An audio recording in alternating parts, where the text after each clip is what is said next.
This is definitely not a video for anybody who's at all queasy. I'm gonna show you something in this video that is upsetting. It's not easy to look at all. But if you're one of those people that likes veterinary medicine, likes science, you're gonna love this video. But if you're not, and you don't like quote unquote gross things, please scroll now. So it is that time of year where we do start to see mares losing foals. They're very, very early on. We do still typically find the fetus in the stall or in the field.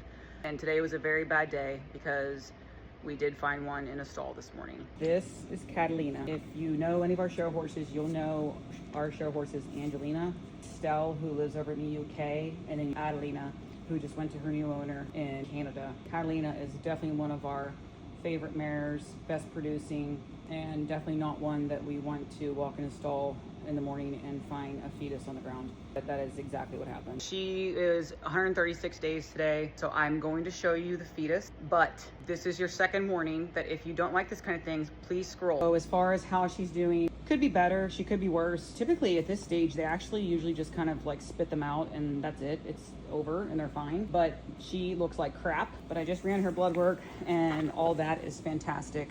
Her heart rate is actually only 48. Gut sounds are good, temp is good, everything else looks spot on. Her lactate was only 1.6, which that made me super happy. So we're not gonna have to do fluids just yet, but we're gonna be monitoring closely. And then tomorrow I will be flushing her uterus out and taking a culture and sending that out. I told you it was gonna be gruesome, but there is our little baby horse. So this is Catalina's foal that she aborted this morning. This is 4.5 months gestation. I actually have not even ripped the sack open to see if it's a boy or a girl. I will tell you, she's had 5 girls in a row. That's all she's ever had. So I would be shocked if it's a girl, but... And that is a boy. Little teeny tiny hooves. So sad. And here you can see the umbilical cord right here. Oh. Poor little baby.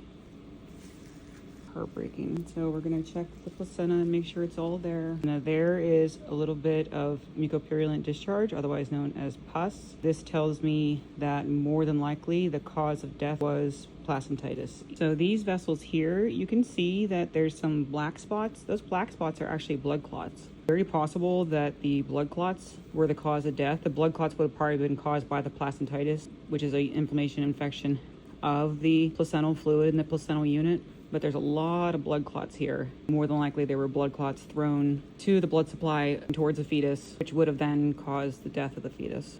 There's a really big blood clot right there. There's our little boy. If you could say a few prayers for Catalina and let me know if you have any questions.